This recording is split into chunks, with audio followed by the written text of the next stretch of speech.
তার আগে আমরা দুটো টার্ম জানব। হয়েছে? প্রথম টার্ম যেটি হলো সেটি হলো শোষণ বর্ণালী। এটা যাওয়ার আগে দুটো টার্ম জানবো আমরা। শোষণ বর্ণালী।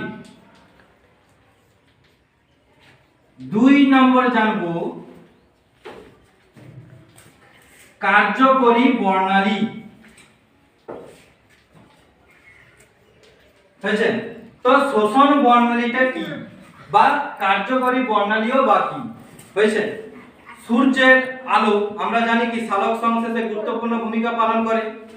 তো সূর্য থেকে আগত সৌরশক্তির এখানে দৃশ্যমান আলো রয়েছে যার তরঙ্গ দৈর্ঘ্যকে কি করা হয়, যার তরঙ্গ দৈর্ঘ্যকে 390 থেকে 760 ন্যানোমিটার তরঙ্গ দৈর্ঘ্য কি করা হয়, তাকে প্রকাশ করা হয়।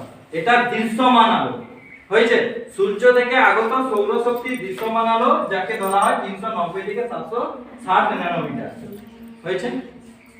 তো এই দৃশ্যমান আলোর মধ্যে শোষণ বর্ণালী এবং কার্যকরী বর্ণালী আমাকে জানতে হবে। হয়েছে? তো সেখানে বিজ্ঞানীরা কি করেছেন, বর্ণালী বীক্ষণ যন্ত্র, হয়েছে, বর্ণালী বীক্ষণ যন্ত্রের মাধ্যমে তারা আবিষ্কার করেছেন যে শোষণ বর্ণালী কোনটা এবং কার্যকরী বর্ণালী কোনটা। তো শোষণ বর্ণালী তারা বলেছেন কি, এই যে দৃশ্যমান আলোর তরঙ্গ দৈর্ঘ্য রয়েছে, এই বর্ণালী তরঙ্গ দৈর্ঘ্য এখানে একটা কি রঞ্জক পদার্থ একই সঙ্গে এই দৃশ্যমান আলোর অর্থাৎ এই তরঙ্গ দৈর্ঘ্যের আলোকে তারা সমানভাবে কিন্তু কখনো শোষণ করতে পারে না। হয়েছে? সমানভাবে কখনোই শোষণ করতে পারবে না। এই দৃশ্যমান আলোক বর্ণালীর যে তরঙ্গ দৈর্ঘ্যকে যে কোনো রঞ্জক পদার্থ শোষণ করতে পারবে সেই শোষিত বর্ণালীকেই বলা হচ্ছে কি শোষণ বর্ণালী। হয়েছে? যেমন বেগুনি নীল এগুলি হলো ক্লোরোফিল এর শোষণ বর্ণালী।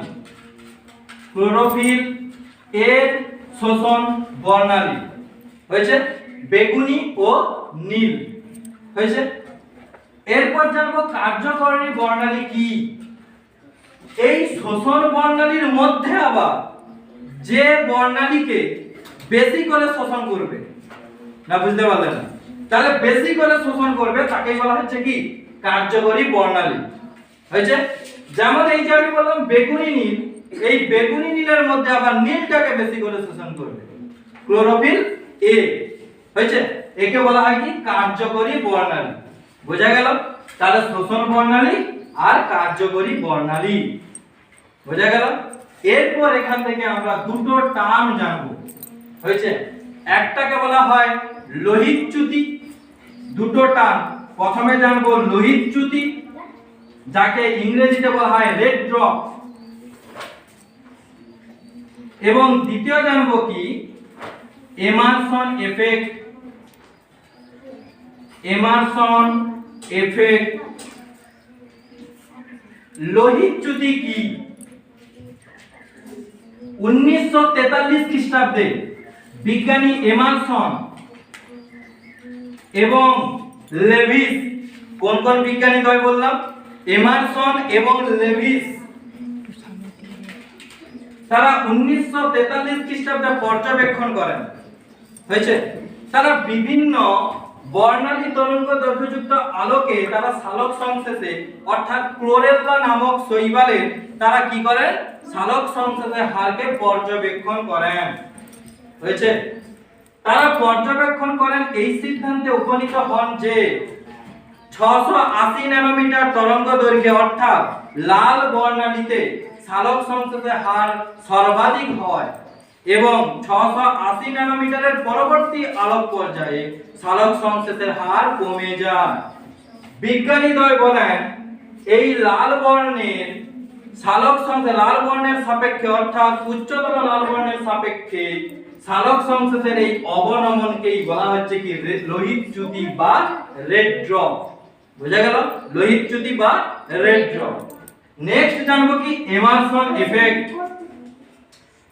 1953 সালে বিজ্ঞানী এমারসন তিনি পর্যবেক্ষণ করেন কি যে লাল আলোকে সবচেয়ে কি হয় সালোক সংশ্লেষের হার বেশি হয় হয়েছে। তিনি কি করলেন আরো একটা আলোকে পাঠালেন যে দুটো যদি বর্ণালী দেওয়া হয় তাহলে সালোক সংশ্লেষের হার কেমন হবে দেখা যাক হয়েছে। দেখা গেল কি ওই দুটি আলোর সমন্বয় অর্থাৎ তাদের সালোক সংশ্লেষের হারের যোগফল তাদের যদি এক এক করে পাঠানো হয় অর্থাৎ এক এক করে মানে যদি লাল এবং তার সঙ্গে যদি কমলা রঙকে পাঠানো হয় তাহলে সেক্ষেত্রে কি হয় সালোক সংশ্লেষের হার বেশি হয়।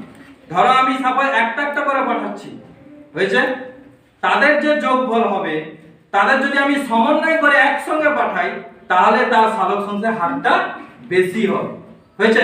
পৃথক পৃথকের তুলনায় সমন্বয়ে যদি পাঠানো হয় তাহলে সেক্ষেত্রে কি হয় সালোক সংশ্লেষের হারটা বেশি হয়। একেই বলা হয় কি এমারসন এফেক্ট। বুঝা গেল?